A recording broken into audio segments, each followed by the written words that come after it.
Buenas tardes. Toca el tema de ultrasonografía de cadera. El objetivo de la plática va a estar encaminado en revisar las indicaciones, la sonoanatomía y la técnica convencional de este estudio, de tal suerte que podamos identificar todas las zonas susceptibles de ser estudiadas.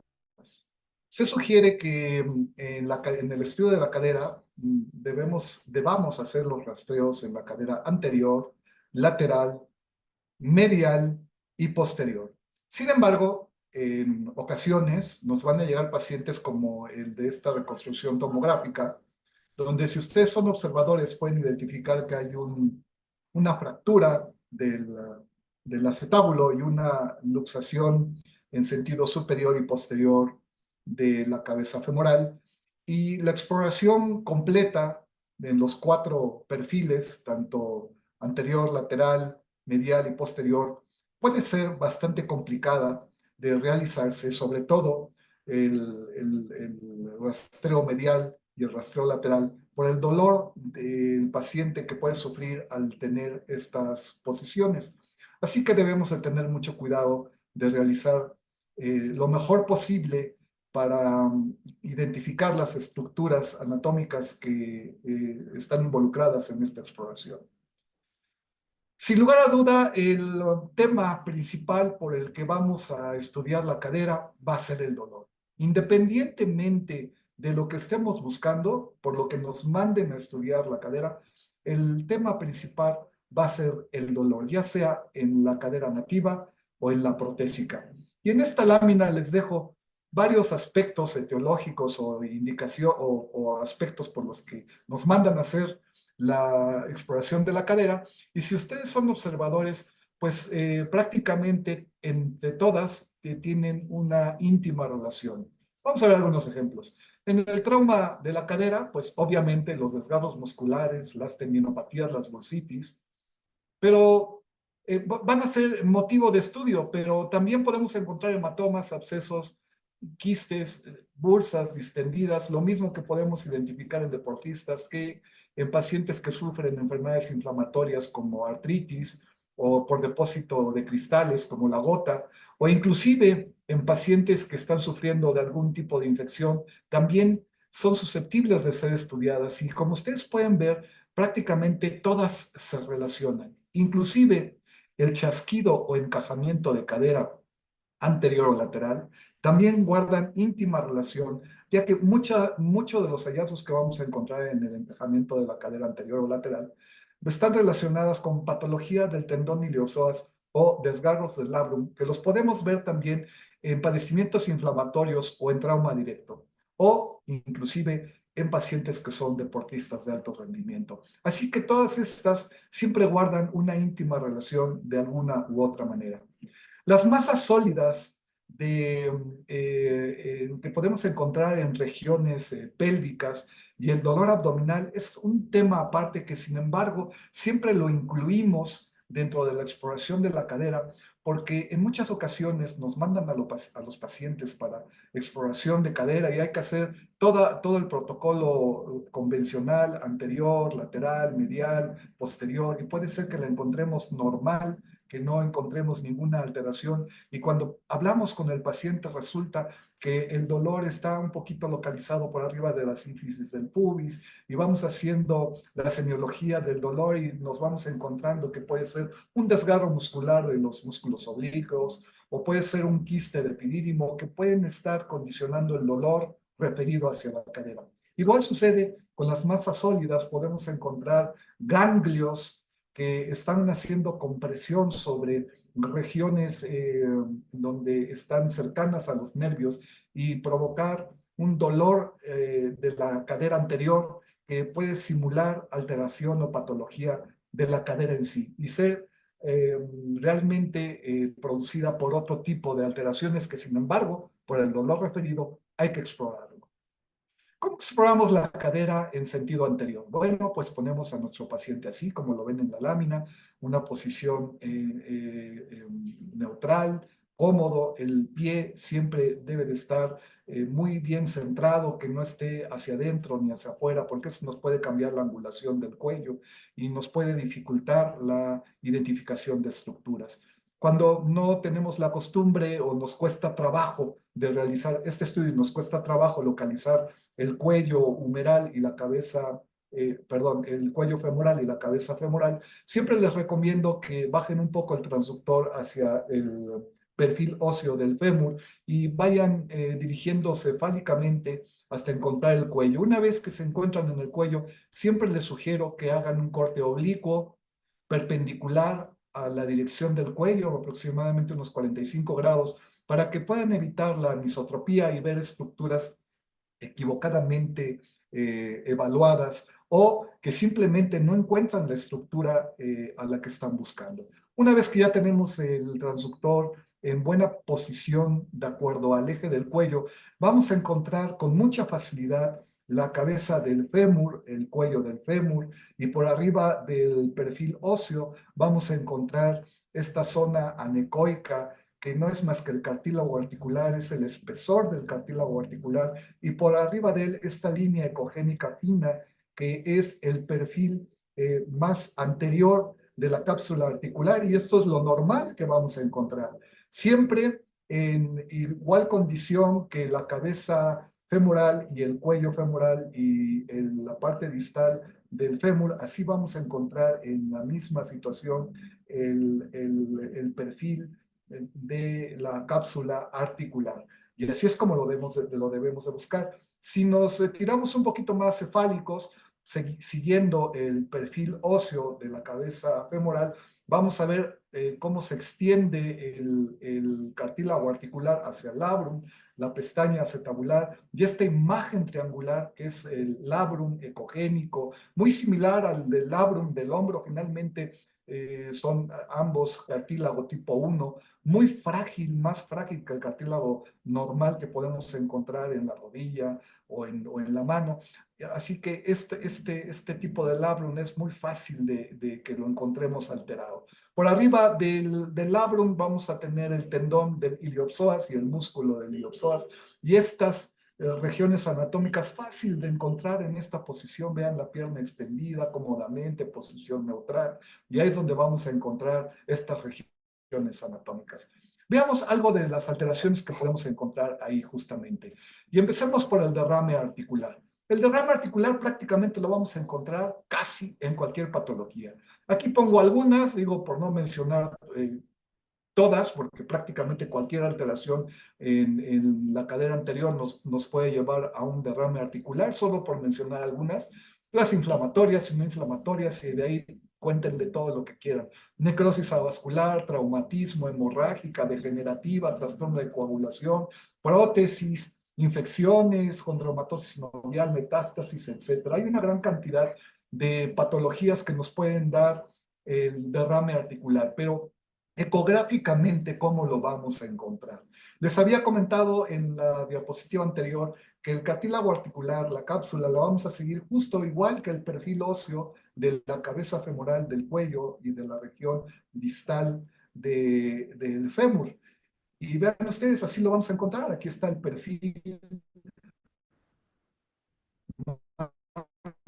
superior de la cápsula articular y prácticamente es una copia del mayor de 7 milímetros, con una diferencia más o menos 2 de 2 milímetros, así que lo podemos encontrar entre 5 y 7 milímetros. Y vean ustedes un estudio comparativo del mismo paciente, y esa es la ventaja que tenemos con la ecografía de la cadera, que si tenemos duda podemos compararla contra la contralateral y hacer las mediciones para ver qué es lo que estamos encontrando. Fue el caso de este paciente en donde aquí encuentro un perfil del cartílago articular muy bien definido. Cuando me voy al lado izquierdo veo que está prácticamente al doble y veo esta imagen de concavidad, lo cual es un signo positivo además para pensar en derrame articular.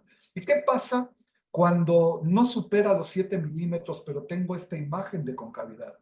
Bueno, cuando tenemos esta imagen de concavidad, es simplemente porque la presión del líquido sinovial que existe dentro de la cavidad aumenta por aumento del líquido y entonces abomba el cartílago articular. Y aunque lo tengamos menor de 7 milímetros, si ustedes ven este signo, es positivo para pensar que existe derrame de la cápsula articular. Y aquí les pongo dos ejemplos de un mismo paciente, cadera derecha, cadera izquierda. Ambos medieron menos de 7 milímetros, lo que les decía en las diapositivas anteriores. Lo normal es hasta 7 milímetros más menos 2, 5 a 7, eso es lo normal. Aquí me dio 0.64 en ambas, pero la diferencia es que tenemos signo de la concavidad. Vean ustedes, viene normal y se abomba la cápsula y este es un signo positivo para pensar que existe derrame de la cápsula articular, aunque esté dentro de los límites normales establecidos. Les voy a presentar el caso de una paciente joven que se va de fin de semana con su novio por los pueblitos aquí cerca de la Ciudad de México y durante el trayecto en carretera tienen un accidente que afortunadamente no pasa a mayores, pero refiere la paciente que ella pega con la rodilla en el tablero del carro, le toman sus placas, salen normales, todo bien, se van pues todos de alguna forma pues contentos porque no pasó a mayores, pero al mes esta pacientita no puede caminar. A la deambulación de una cuadra, 100 metros, la paciente expresa una incapacidad para la deambulación. Es ahí entonces cuando va con el clínico, le hace una exploración, no le encuentra mayor situación y nos la manda a ecografía para explorar la cadera. Así que utilizando nuestra sonda convexa, le pongo el transductor en la cadera derecha, que era la que le estaba molestando, y lo primero que me llama la atención es que veo la cápsula articular irregular, no la veo bien definida. Aquí pues me daba un dato normal en el eje anteroposterior, muy superior en la cabeza, me voy un poquito más abajo y veo que está ligeramente cóncava, pero no exactamente cóncava. Tengo duda y ante la duda me voy a la cadera contralateral y puedo ver de inmediato la cápsula articular muy bien definida, pequeña, muy bien adosada a la parte del receso articular de la cabeza y del cuello femoral, muy diferente a la derecha, la cual la veo distendida. Así que me voy un poquito superior para ver qué está pasando en el labrum y veo que la cápsula va muy bien hacia la parte más superior, pero que sin embargo el labrum pierde un poquito el receso triangular que normalmente lo veo festoneado, con cambios de la ecogenicidad, me voy al lado contralateral y este lo veo muy bien definido, vean esta forma triangular muy bien definida y aquí pobremente definida en el lado derecho y zonas hipoecoicas intrasustanciales que me hacen pensar que hay alguna alteración del labrum. Y vean ustedes, la pestaña acetabular, inclusive la veo pues no tan anatómica como la del lado contralateral izquierda. Así que en este caso, lo primero que pensé, esta paciente va a tener un encajamiento de cadera anterior, porque tiene dos datos interesantes. Uno, hay un derrame articular comparado, aunque me da de 5.6 que puede ser normal, comparado contra el lado contralateral, está muy aumentado de tamaño y hay cierta convexidad, signo de concavidad, perdón, y esto ya me está dando sospecha de que hay un derrame articular. Y el otro punto es que veo el labrum que no está perfectamente bien definido, lo veo nodular, hipoecoico en algunas áreas, y lo primero que pensé, el paciente va a tener un encajamiento de cadera anterior. Cambio de tecnología y me voy a una sonda lineal de 12 MHz y efectivamente puedo corroborar que el labrum está roto, la pestaña acetabular ligeramente un poquito más elevada de lo normal, normalmente lleva esta dirección, más lineal, está un poquito más elevada. Y vean ustedes los márgenes del labrum, más o menos el 50% del labrum afectado. Esto me hizo pensar que efectivamente el paciente venía con una lesión ya crónica del labrum, con un derrame articular que le incapacitaba la deambulación del paciente. Otra de las estructuras que son susceptibles de ser estudiadas son las bolsas de la cadera. Tenemos bolsas anteriores y laterales. Vamos a hablar ahorita de la bolsa anterior, que es la del iliopsoas, que es la más grande del cuerpo, mide aproximadamente de 4 a 6 hasta 7 centímetros en su eje longitudinal y unos 2 a 4 en el transversal.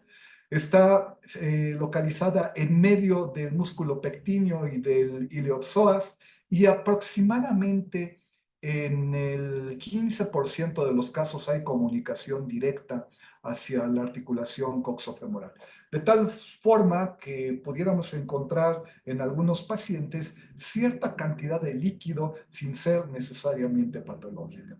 Sin embargo, cuando tenemos expresión de la bursa ya en forma patológica, la bursa del iliopsoas puede distenderse grandemente y provocar por efecto de masa y de compresión alteración del paquete vasculonervioso, arteria, vena y nervio femoral, y dar sintomatología asociada a la compresión de estas estructuras.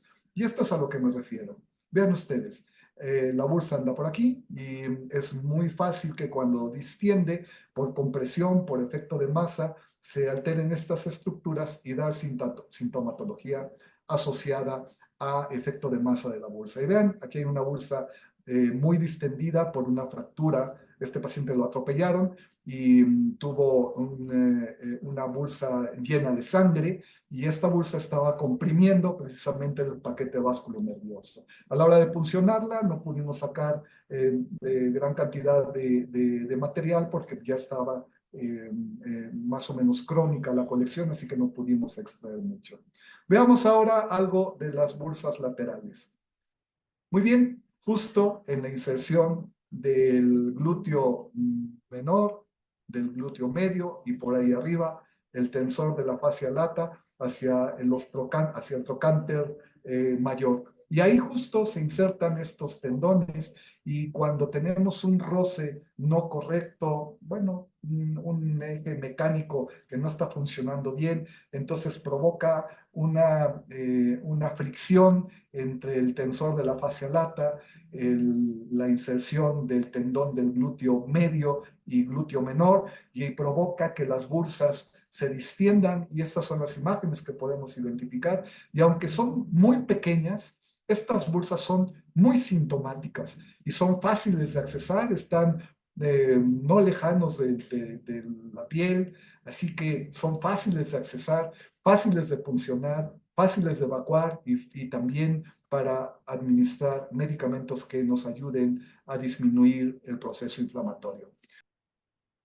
Es el caso de un paciente que tenía una prótesis de cadera y que desarrolló infección por colecciones de gran positivos. Y vean ustedes la bursa del iliopsoas muy distendida. Aquí no le hagan caso a la leyenda, es la misma, nada más que en un corte diferente. Y vean ustedes, muy fácil de evidenciar esta bursa. En el lado contralateral pudimos observar en el trocánter que también había esta colección que pudimos puncionar y mandar al laboratorio.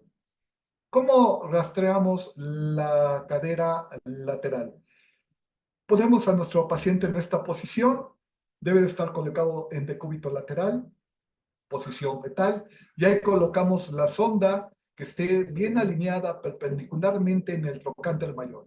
Y ahí podemos hacer el corte transversal y longitudinal. Y así, sencillo, es muy fácil evaluarla. Y ahí vamos a encontrar el trocánter mayor, vamos a ver el tendón del glúteo medio, el tendón del glúteo, perdón, tendón del glúteo menor, tendón del glúteo medio y por arriba el tensor de la fascia lata. Y aquí en el trocánter mayor son las inserciones tendinosas. Y aquí tenemos otro corte, vean ustedes el tendón del glúteo menor, tendón del glúteo medio, y vean ustedes las inserciones al trocánter. Justo en estas zonas donde vamos a poner nuestra sonda, y más lateralmente y superficialmente el tensor de la fascia lata. Y es aquí donde podemos ver encajamiento de la cadera lateral cuando las bursas se distienden por una fricción que se lleva entre el tensor de la fascia lata y los tendones glúteos menor y medio. Ahí están. Veamos algunos ejemplos. Vean esta bolsa distendida, aquí tenemos el trocánter mayor, la bolsa distendida con algo de material celular en su interior por proliferación de vellosidades sinoviales, aunque ocasionalmente puede haber depósitos de cristales, lo cual las hace aún todavía más dolorosas. En este caso, de aquí abajo todavía una bolsa más extendida hacia la región eh, más distal, probablemente una bolsa rota, es el mismo paciente y vean ustedes aquí ya la bolsa prácticamente perdió su definición, el líquido se está yendo hacia las fibras musculares. Más superficialmente podemos identificar que también hay líquido por las bolsas que están entre los tendones del glúteo medio y menor, y esto va a provocar un dolor exquisito en el paciente. Veamos ahora cómo se explora la cadera medial. La ponemos así, justo en esta posición de rana, y aquí vamos a encontrar los abductores, el largo, el corto y el mayor. Y en esta lámina se los puedo mostrar cómo se insertan los tres en la sínfisis del pubis, y es ahí justo donde vamos a encontrar alteraciones por pequeños desgarros que van a provocar dolor. Estos pacientes que sufren estas lesiones generalmente está asociada a pacientes que llevan su cuerpo al extremo, como deportistas o bailarinas, por tener esta elongación tan fuerte y pronunciada de los músculos, pueden tener estos pequeños desgarros en la unión del tendón con la sínfisis del pubis, como fue en este caso de una bailarina joven de 25 años de edad que tenía un dolor intenso en la sínfisis del pubis. Me la mandan para hacer la exploración de los abductores y veo que están normales del lado izquierdo y del lado derecho puedo identificar la desinserción de los mismos comparada con el lado contralateral, diagnóstico muy sencillo de realizar. Veamos ahora algo de el encajamiento de cadera anterior y lateral. Aquí tenemos un corte anterior, tenemos el tendón del iliopsoas, el músculo del iliopsoas, tenemos el trocánter mayor en la cadera lateral, y tanto en ambas podemos hacer rastreo longitudinal y transversal para poder identificar nuestras lesiones en dos cortes ortogonales. Las causas, bueno, ya les había dicho que puede ser fricción entre el tensor de la fascia lata y los tendones del glúteo menor y medio sobre el trocánter mayor. Cuerpos libres, en este caso pueden ser eh, depósitos de cristales en la cadera anterior, un poquito más relacionado con la osteocondromatosis sinovial y desgarros del labrum, que lo encontramos un poquito más cefálico, y alteraciones por desgarros del tendón del iliopsoas, subluxación intermitente de la cabeza femoral, son entre otras algunas de las causas del encajamiento o chasquido de la cadera anterior y lateral.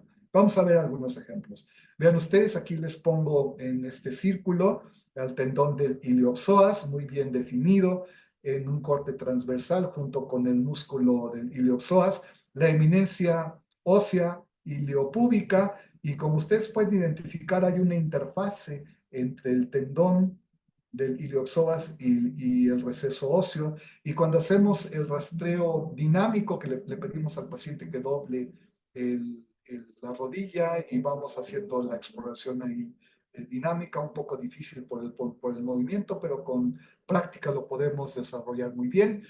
Así que cuando vemos que este tendón se alarga y hay un roce en la eminencia ósea, provoca un chasquido que es perceptible en el transductor y además en algunas ocasiones audible, y el paciente se queja de dolor. Y es cuando podemos identificar que el tendón está lábil, hay alguna alteración y esto está provocando el encajamiento de la cadera anterior.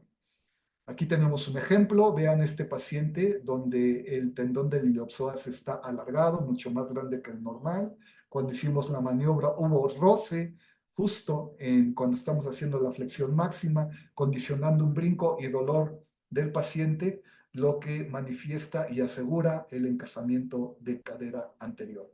Es el caso de un chico de 16 años que tenía subluxación espontánea y le ponen sus clavitos de Kirchner, el paciente mejora clínicamente, nos lo mandan para que le hagamos el control y lo primero que observo es que el labrum tiene cierta alteración, seguramente por las subluxaciones que vivió anteriormente, esta estructura seguramente se dañó secundario a estas subluxaciones.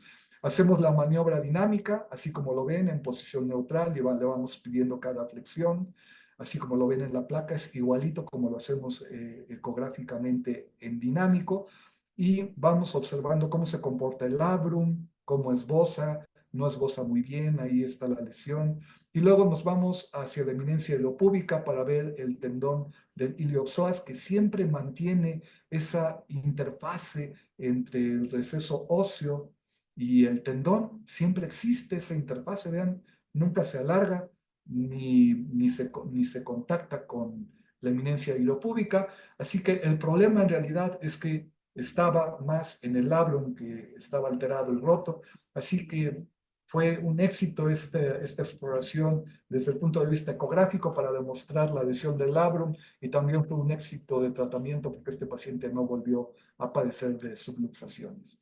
Es el caso de un paciente que tiene artritis reumatoide de algunos años de evolución. Vean ustedes cómo el labrum está bombado, tiene zonas internas hipoecoicas, lo que nos habla de desgarros intrasubstanciales del labrum.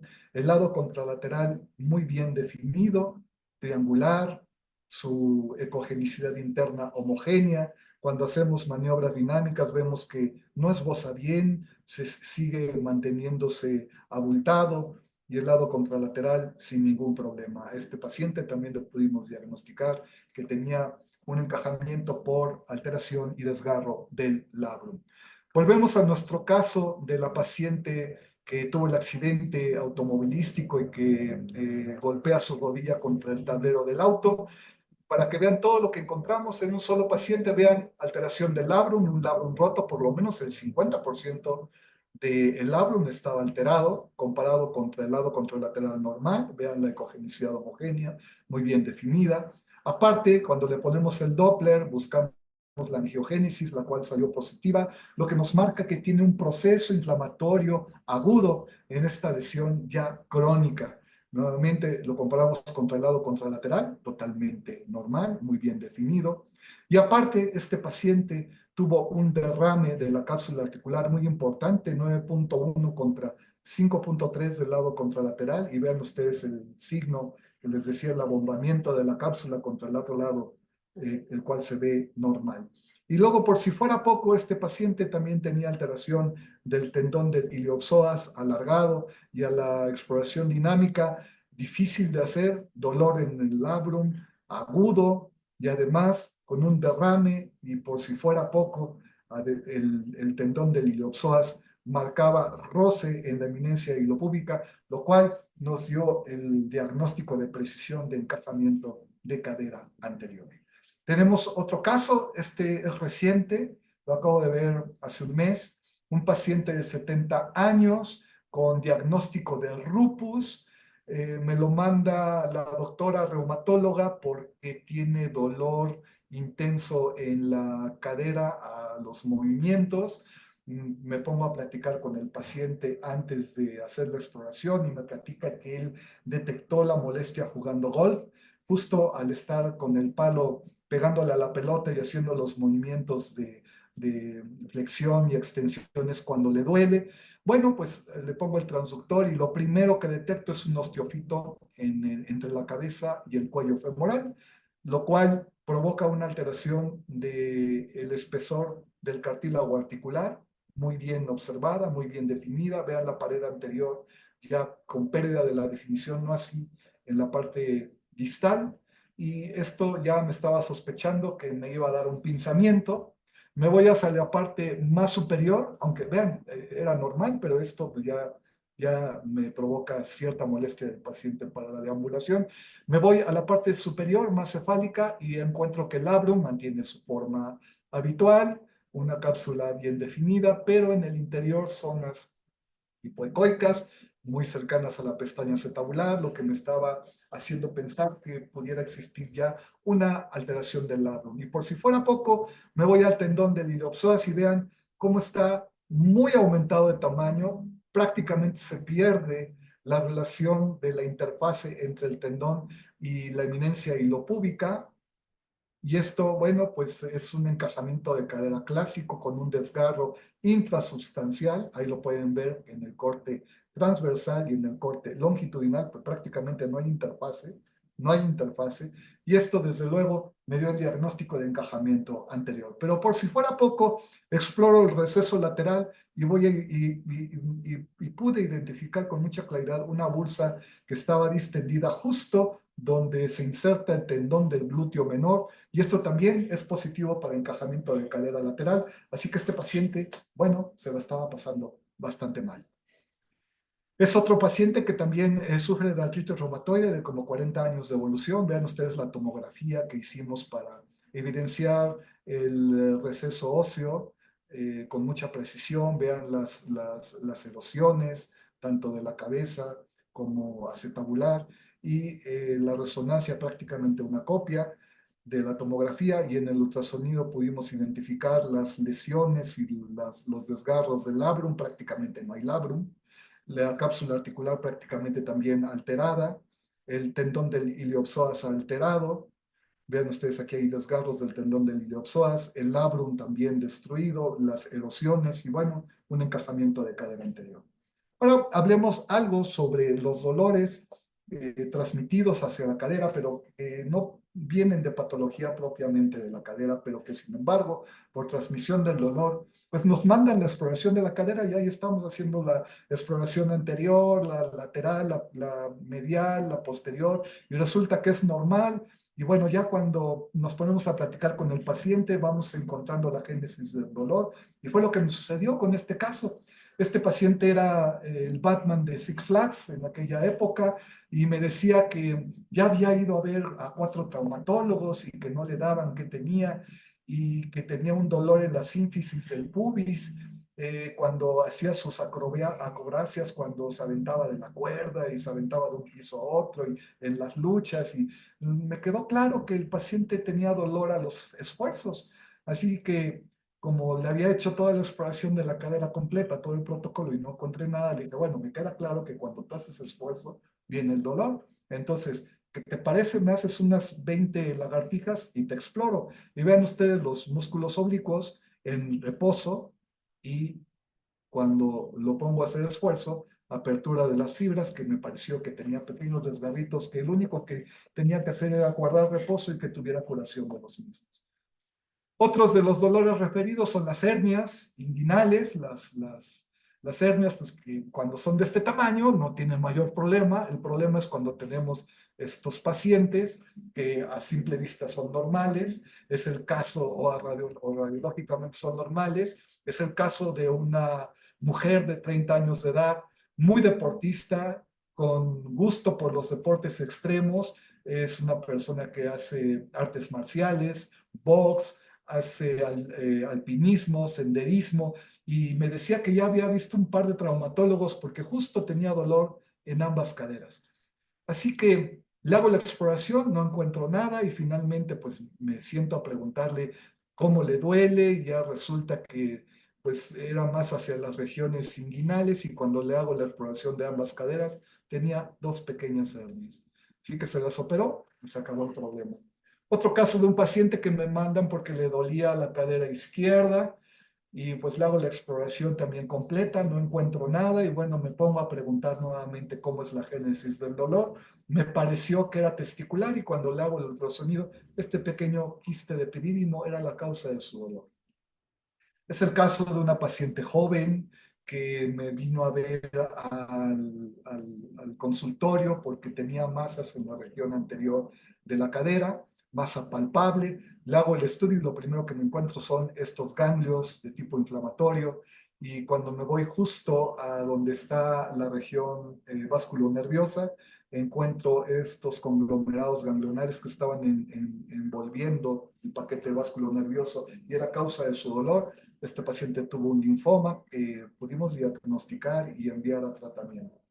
Veamos la cadera posterior. Bueno, tenemos nuestros marcadores óseos. Aquí está la tuberosidad isquiática, tenemos el trocánter mayor y tenemos la articulación sacroiliaca, que son nuestros tres marcadores que nos van a ayudar a identificar todas las estructuras que podemos observar en la cadera posterior. Vean ustedes aquí nuestra tuberosidad isquiática, el trocánter mayor, las fascias que separan a los músculos, el tendón del ciático, por acá el glúteo mayor y seguramente por aquí el piramidal. Y bueno, estos marcadores óseos siempre debemos de tenerlos en cuenta para podernos ubicar y poder identificar las estructuras susceptibles de ser diagnosticadas y además en donde podemos hacer intervención, como es en el caso de los pacientes que sufren de ciática. Bueno, pues aquí tenemos el trocánter mayor y tenemos la tuberosidad isquiática en un punto medio. Ahí podemos encontrar el nervio ciático y podemos hacer infiltraciones. Fácil de hacer, no es nada complicado, pero hay que practicarlo. Es el caso de un paciente que tuvo el nervio ciático del lado izquierdo un poquito más aumentado que el del lado derecho y fue bastante bien evaluado por el médico clínico que me lo mandó para seguir su tratamiento.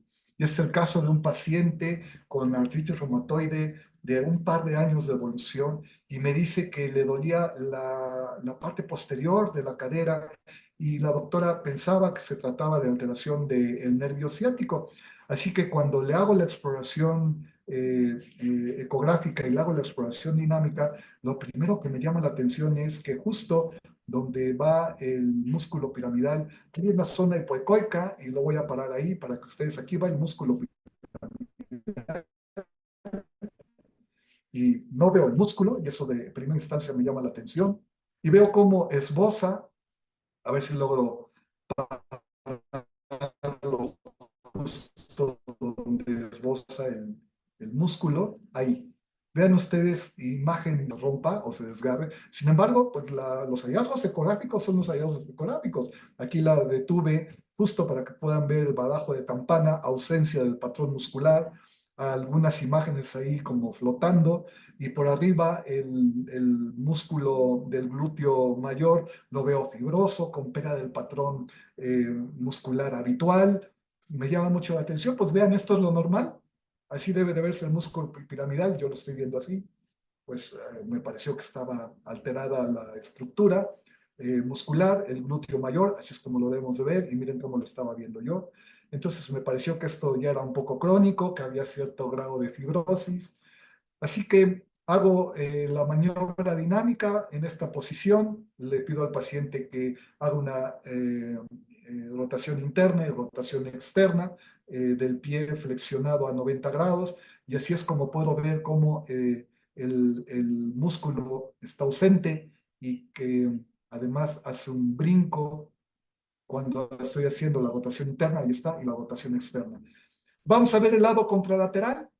El lado contralateral, bueno, aquí tenemos el músculo piramidal, por ahí pasa el nervio, el cuadrado del femoral, el músculo glúteo mayor, y ven ustedes el piramidal, muy bonito, esboza muy bien, nada que ver con este, donde brinca, y hace esta imagen.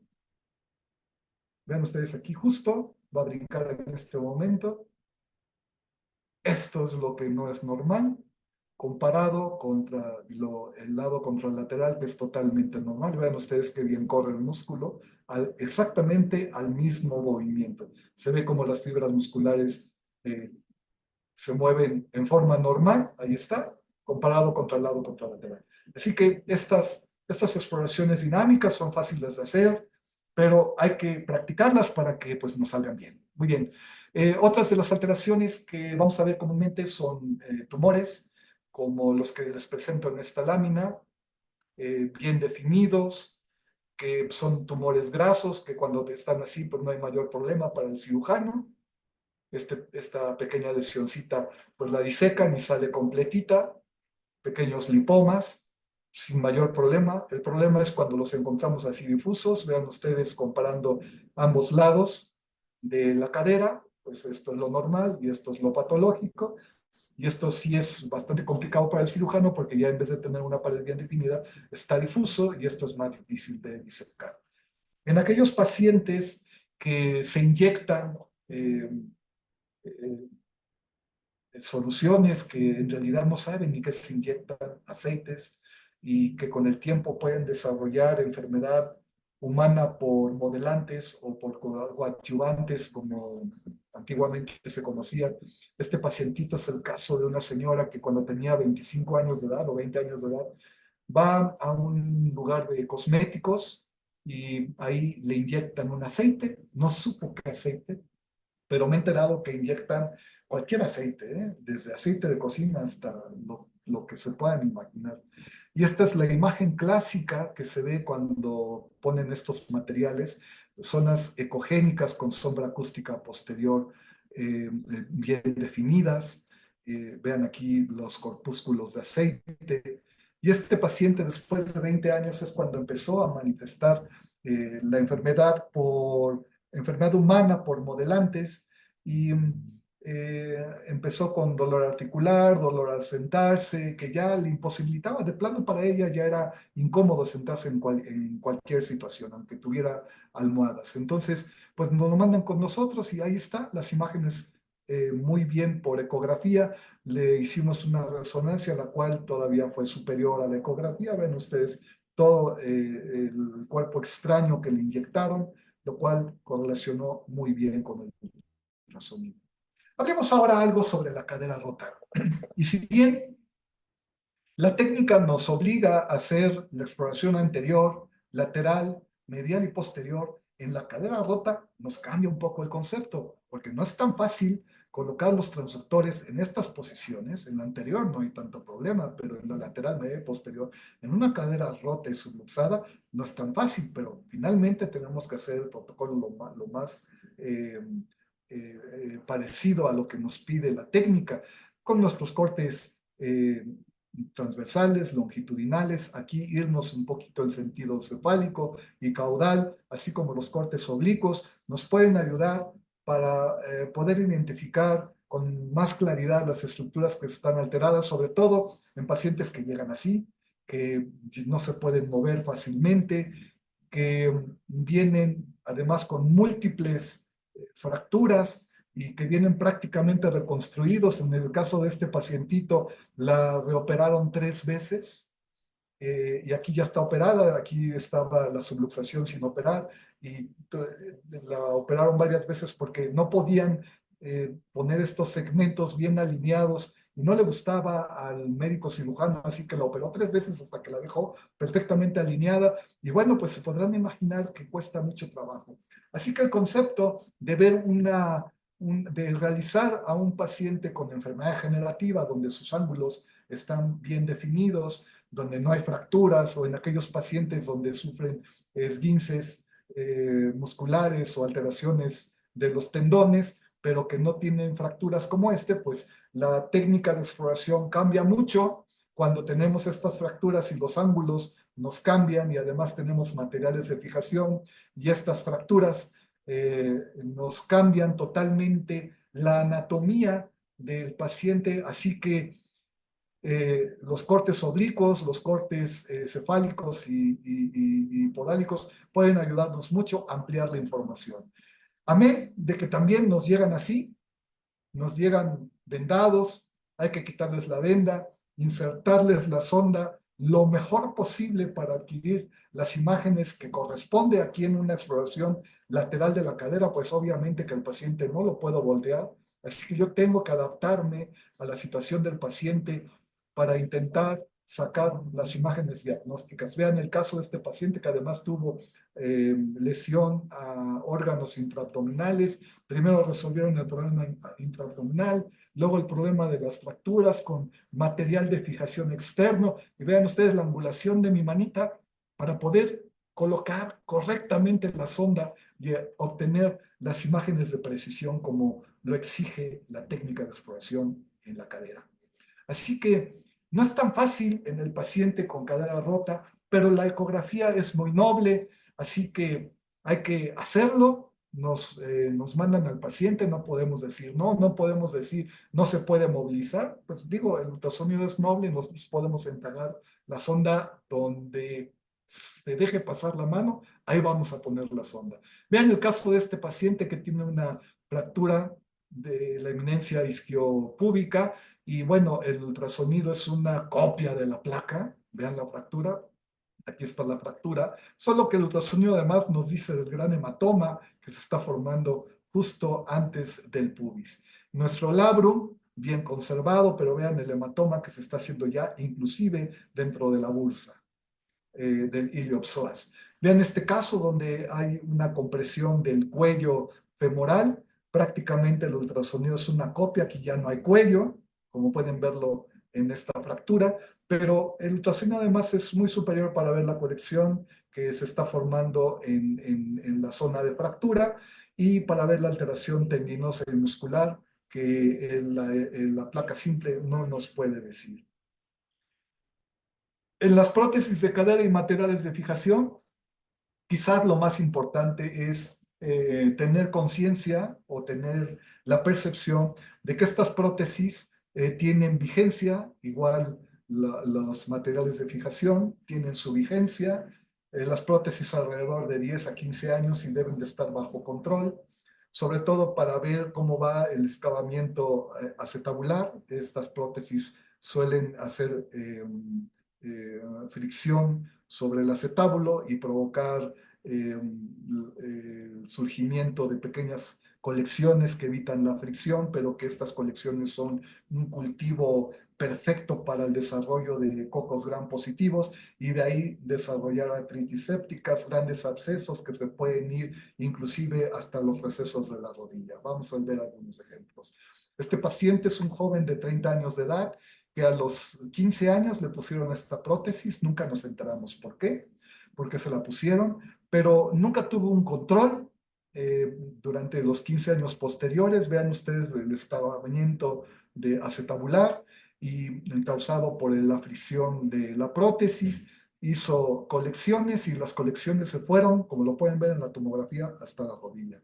Vean ustedes la bursa del iliopsoas, las bursas laterales, y pueden identificar el gran absceso que se fue inclusive hasta la rodilla. Pudimos funcionarla, pudimos liberar parte de la colección y mandarla a cultivo para que le dieran el tratamiento correcto de antibiótico. Desafortunadamente no lo pudimos seguir porque se fue a otro nivel hospitalario.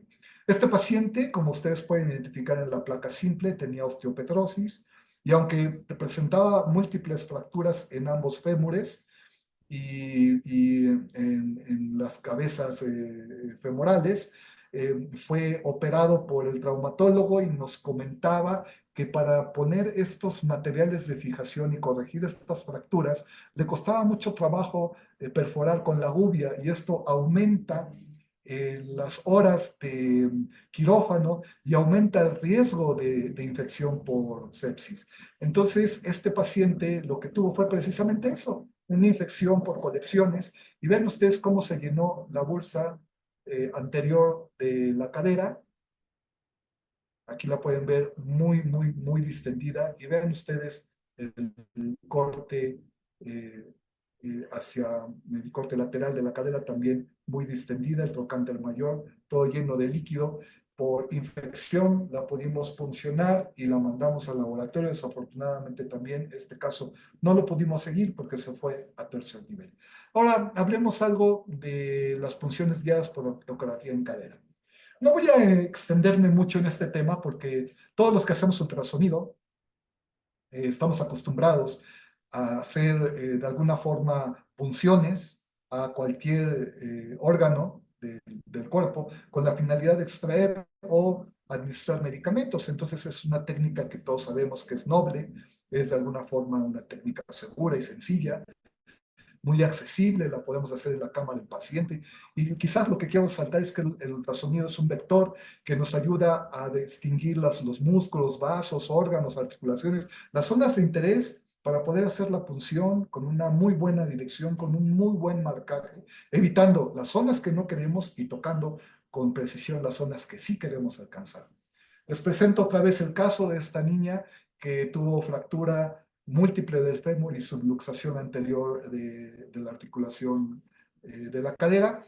aquí antes de la cirugía, después de la cirugía, baja el traumatólogo con su paciente a la sala de rayos X, me pide que le ayude con la fluoroscopía para ponerle viscosuplementación a la cadera, a la articulación de la cadera, y esto le va a ayudar a que regenere mucho mejor el cartílago.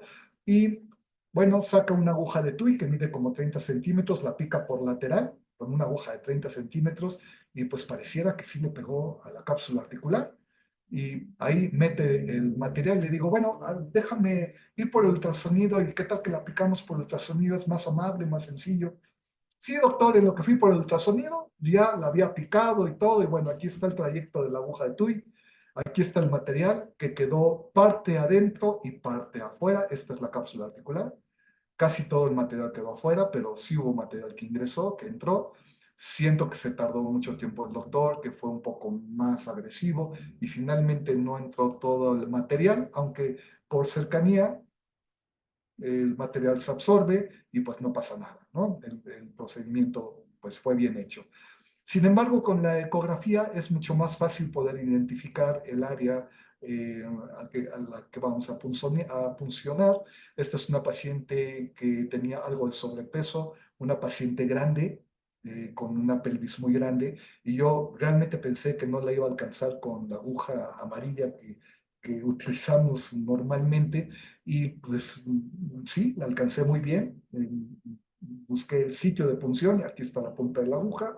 Puedo introducir mi material de suplementación y vean ustedes comparado contra la que hizo el traumatólogo a ciegas. Recordar que la articulación de la cadera es una articulación profunda y que a diferencia de la rodilla, el codo y la mano, que son muy fáciles de accesar, la articulación de la cadera no lo es. Y cuando la puncionan generalmente es con ayuda de fluoroscopía, y últimamente ya están utilizando más el ultrasonido. Bueno, pues esta fue hecha por la fluoroscopía y ahí está la comparación de la técnica. Vamos a ver algunos otros ejemplos. No es el paciente de este caso, pero pongo la placa para referir simplemente anatómicamente dónde me estoy dirigiendo por ultrasonido. Es un paciente que tiene unos 10 años de padecer artritis reumatoide. Me lo mandan porque tiene limitación a la deambulación y a los arcos de movilidad y quieren que le ponga viscosuplementación. Cuando le hago el ultrasonido inicial veo que tiene un pinzamiento y que esto es, bueno, ya causa importante de limitación a la movilidad. Sigo haciendo la exploración y veo que la cápsula articular está mal definida, y que, bueno, este osteofito me impide pegarle justo cerca del cuello femoral, que es donde a mí me gusta funcionar. Así que me dirijo un poquito más cefálico, pongo mi vector, más o menos calculo la distancia, así que me animo, funciono y dejo el material de viscosuplementación dentro de la articulación. Aquí está mi material, pueden ustedes comparar con la imagen antes de la punción. No existe esta imagen ecogénica dentro de la cápsula articular, y ya después de la punción, mi control me dice que mi punción estuvo bien ejecutada. Más o menos fue a esta altura la punción. Otro caso de un paciente que tiene varios años de artritis reumatoide, y también vean ustedes la cápsula articular mal definida, muy ecogénica. Bueno, en fin, me mandan a que le ponga la viscosuplementación, ingreso, meto mi aguja, aquí ustedes pueden ver cómo se quedó el material, le hago flexión, extensión, el material se recorre por el resto de la cápsula articular y curiosamente vean, la parte más distal de la cápsula articular empieza a verse, y esto no se veía antes de la punción.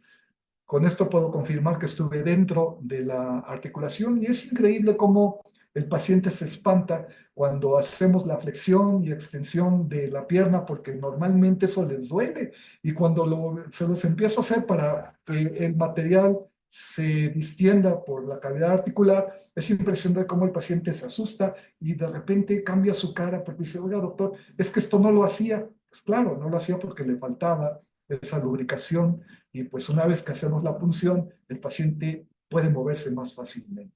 Aclaro, esto no cura, pero ayuda a la sintomatología del paciente. Muy bien, pero ahora veamos qué pasa con los pacientes que nos llegan así, que nos llegan instrumentados y que no es fácil accesar a estas colecciones.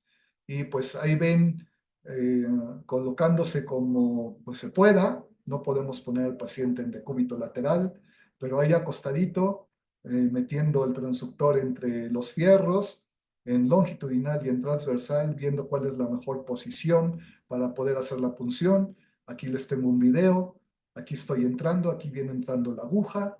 Vean ustedes cuánto me tardo, 20 segundos, ya metí la aguja, ahí ya está la aguja dentro, y empiezo a aspirar el material que sale totalmente mático, creo que le saqué 1,5 o algo así. Y ven ustedes, en menos de 20 segundos ya estoy sacando todo el material. Ahí está la aguja llena, véanlo. ¿Cuánto me tardé? 30 segundos, no lo sé. Y una vez que ya pude aspirar, ahí estoy todavía aspirando, me recorro más caudalmente, más cefálicamente, para ver si hay más colecciones. Y me encuentro esta colección que está prácticamente en la piel, abajo de la piel, así que hay pues, una puncioncita muy sencilla y todavía salió este poquito. Bueno, eh, las conclusiones de la charla, pues ya ustedes conocen las bondades de la ecografía. Es de bajo costo, muy accesible. Lo único es que es operador dependiente.